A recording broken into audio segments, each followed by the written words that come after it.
Good morning everyone. Today we are at Punjab Engineering College and currently standing in the 5G use case lab. Today we will be representing our group Campus Safety.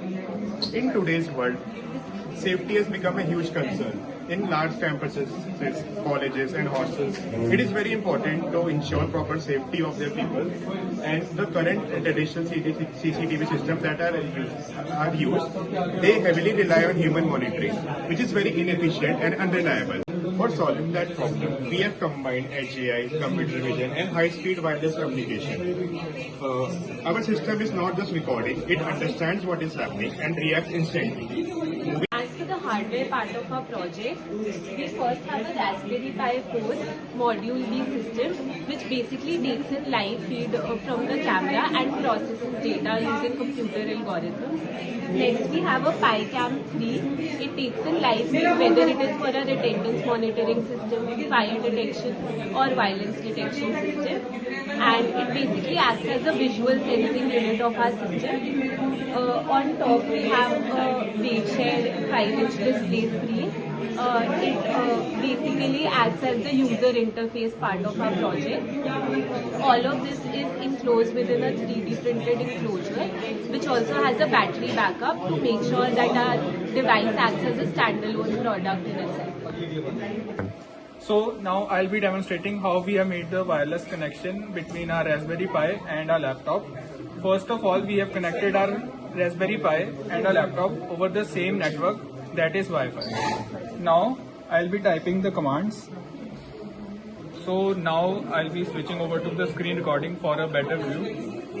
First of all, we will be opening our terminal and then we will be typing this command, entering the name of our Raspberry Pi, that is Raspberry Pi.local. .local basically suggests that it is connected to the local network. It is basically showing the IPv6 address. We need to get the IPv4 address. This is the IPv4 address. We will be copying it so that we can connect. Then we will be switching over to the VNC application. VNC basically enables us to remotely control our Raspberry Pi from our laptop. After putting, so now we have been connected to our Raspberry Pi. Now we will be opening our project.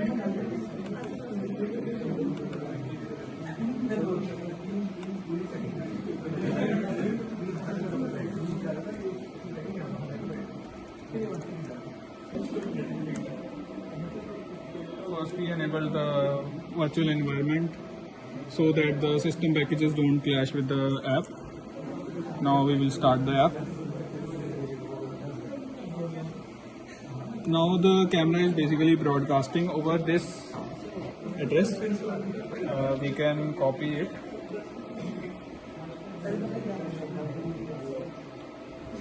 And put in our, and we will be getting the feed. Myself, Aryan Agarwal.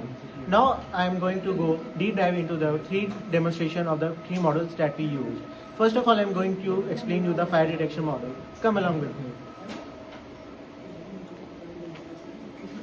Here is my fire detection model. I used the YOLO V8 model of computer vision to train my model. I used about 1000 to 1500 images to train my model on both fire and smoke and set a threshold of 0.7. When the threshold value exceeds the 0.7, then only it will give the alert. And also only when the fire is recognized for the 3 consecutive frames, then only it will show the alert to reduce the false positives. Now I am going to run the model. Hi, now the model is started and running. Now if we show some fire across it, it will give the bounding box along it and a phone call will be initiated. Yes, like you can see, a bounding box emerged as the phone was near it. It also shows how much the threshold value it's exceeding by it. Now an SMS and an email will be sent to the desired person based on the fire which was detected. See, now the call has come. It is the API AI enabled call. I can show you in speaker. We use the Twilio API service You to have a for this. track count. A fire or smoke event has been detected at your location. Please check your cameras immediately. Repeating, this is a fire alert. Please check your cameras immediately. Like you heard, the audio call was initiated. Similarly, an SMS and email was also sent to the desired person regarding it. So moving on to the violence detection model. The model is designed for fast and accurate real-time classification using the deep learning architecture. It is based on mobile NetP2 and is trained on 128x128 RGB frames normalized to 0 to 1. The model identifies the visual indicators like frame-to-frame interactions and object interactions, aggressive human postures, etc.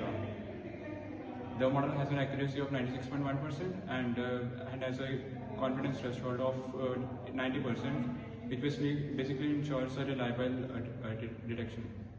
I will be showing you the demo of violence detector model. Let's say this laptop is running our server, which is connected to our camera. Now I will be showing you the live demo of this version. I am running the model. This model basically pre-processes the frames coming from the camera, and that pre-processed frames are provided to the ML model, and violence confidence score is generated based on those frames. Let's say fight is detected on our camera. As soon as fight is detected for more than 10 frames, alert comes from this to my mail. Alert has gone to my mail. A call has come. Trial account. You can remove this message at any time by upgrading to a full account. Press any key to execute your code. This is an automated security alert. A violence event has been detected at your location. Please check your cameras immediately. At the same time, email and SMS has also come. We have developed a face recognition based attendance system using computer vision and deep learning techniques. First, the advantage of the system is that it solves the problem of human error and proxy. First, the live feed is taken with PyCam. Then frames are extracted from the live feed using OpenCV. After that, from each frame, face is detected using MPCNN. After that, each detected face is converted into face embedding using a deep learning model called Inception ResNet version 1. Then the formed embedding is compared with the previously stored embedding. The database which we use for storing the embeddings is called ChromaDB. If the cosine similarity between the previously stored embedding and the currently formed embedding crosses the predefined threshold, then the face is marked as recognized. So I'll be explaining how the model is generating the attendance sheets and alerts. We are using PyOpenExcel library to manipulate Excel sheets for attendance. The code has a flag which can be set according to your preference, whether you need to store attendance in an Excel file or in a CSV file. Once the flag is set according to your preference, the model automatically detects a face and monitors it for 3 seconds. Once it is monitored for 3 seconds continuously, it is verified and the attendance is marked. During night time, if any person is detected, whether known or unknown, an alert is generated by the help of Quilios API, which sends an SMS and an email to the registered number and email address. So now I will be demonstrating the face detection model. Here on my screen, you can see the live feed is coming from the PyCam, which is located in our module.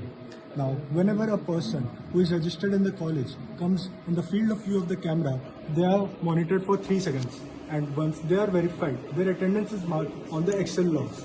Now, let me show you the Excel sheets. Here, a folder is being created with the date of today's. Now, here you can see that the person's name is registered along with the timestamp. And whenever a person is detected during night hours, an alert is generated from the system. So we have demonstrated our project here, which was done under the Kaizen use case lab at Punjab Engineering College 38. We would like to extend a special thanks to Dr. Simerjit Singh for his guidance and supervision.